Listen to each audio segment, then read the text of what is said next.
देखो प्रिय छात्रों, आज हम अध्याय 2 के जो विस्तृत उत्तरीय प्रश्न है, असहयोग आंदोलन और एक सविनय अवज्ञा आंदोलन, एक भारत छोड़ो आंदोलन, जो कि महात्मा गांधी द्वारा चलाए गए 3 महत्वपूर्ण आंदोलनों में से एक है सविनय अवज्ञा आंदोलन, जो कि इस वर्ष बोर्ड परीक्षाओं के लिए अति महत्वपूर्ण है और लॉन्ग आंसर के लिए थोड़ा सा उसमें क्रिएटिविटी लाना बहुत ज़रूरी होता है। तो उस हिसाब से हमने आपके लिए एक वीडियो तैयार किया है, सो इसको देखकर और उससे लाभ उठाने का पूरा प्रयास करें। हम लोग बहुत मेहनत करते हैं, तो आप लोग भी उसमें थोड़ा सहयोग दें।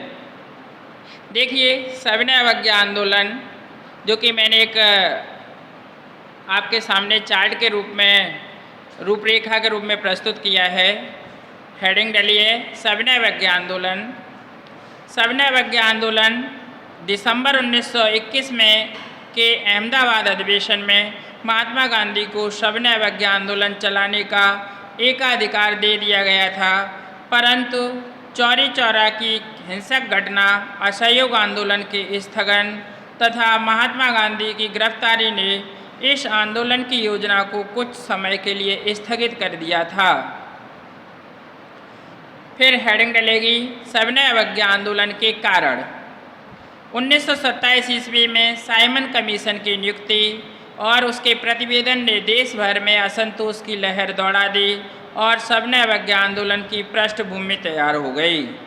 1930 में गांधी जी द्वारा सविनय अवज्ञा आंदोलन के प्रारंभ करने के निम्नलिखित प्रमुख कारण थे। पहला पॉइंट है, जो कि आपको इस आरेख चित्रण में दिखाई दे रहा है, नेहरू रिपोर्ट की अस्वीकृति।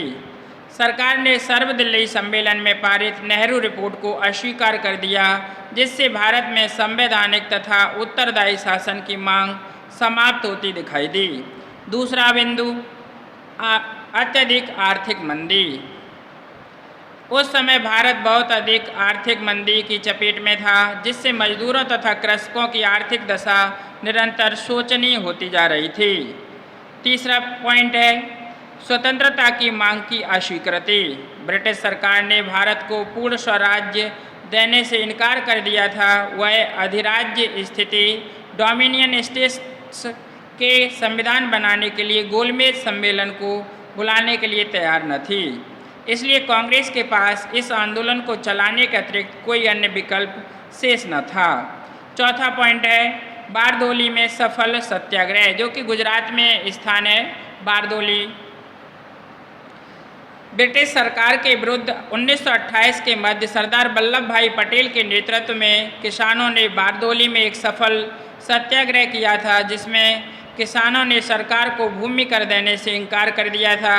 इस सफलता से कांग्रेस का मनोबल बढ़ा, जो अंततः सविनय अवज्ञा आंदोलन को प्रारंभ करने के लिए प्रेरक तत्व के रूप में सामने आया था। अंतिम बिंदु है मेरठ षड्यंत्र केस। 1929 में सरकार ने कम्युनिस्ट नेताओं को गिरफ्तार करके उन पर केस चलाना प्रारंभ कर दिया था, जो मेरठ षड्यंत्र केस के नाम से प्रसिद्ध है। इसमें अनेक व्यक्तियों पर राजद्रोह का अभियोग लगाकर उन्हें कठोर यातनाएं दी गईं। अतः इन परिस्थितियों को देखते हुए महात्मा गांधी को बाध्य होकर सविनय अवज्ञा आंदोलन प्रारंभ करना पड़ा था। कालांतर में यह आंदोलन उग्र हो गया। 14 जुलाई 1934 ईस्वी को महात्मा गांधी ने जन आंदोलन को रोक दिया, परंतु व्यक्तिगत सत्याग्रह चलता रहा। इससे जनता का उत्साह निरंतर कम होता गया तथा नैतिक पतन के चिन्ह दिखाई देने प्रारंभ हो गए। इसलिए 7 अप्रैल 1934 ईस्वी को महात्मा गांधी ने सविनय अवज्ञा आंदोलन को पूर्ण रूप से समाप्त कर दिया। जवाहरलाल नेहरू, सुभाष चंद्र बोस तथा सरदार वल्लभ भाई पटेल आदि नेताओं ने गांधी जी के इस निर्णय की कटु आलोचना की। अंत में इस प्रश्न का जो महत्वपूर्ण है, वो है सविनय अवज्ञा आंदोलन के परिणाम। सविनय अवज्ञा आंदोलन के निम्नलिखित परिणाम सामने आए। पहला पॉइंट है, इस आंदोलन ने भारतीयों में राष्ट्रीय भावना को जागृत कर दिया। दूसरा पॉइंट है, इस आंदोलन के कारण ब्रिटिश सरकार का ध्यान भारत में संवैधानिक सुधार की ओर गया। तीसरा पॉइंट है, इस आंदोलन के प्रभाव से घबराकर शासन ने भारत में सांप्रदायिकता को और अधिक बढ़ाने का प्रयत्न किया। चौथा पॉइंट है, इस आंदोलन के दौरान पूना समझौते के माध्यम से हिंदुओं और हरिजनों में पुनः एकता स्थापित हो गई। पांचवा बिंदु है, इस आंदोलन ने ही 1935 के भारतीय शासन अधिनियम की पृष्ठभूमि तैयार कर दी।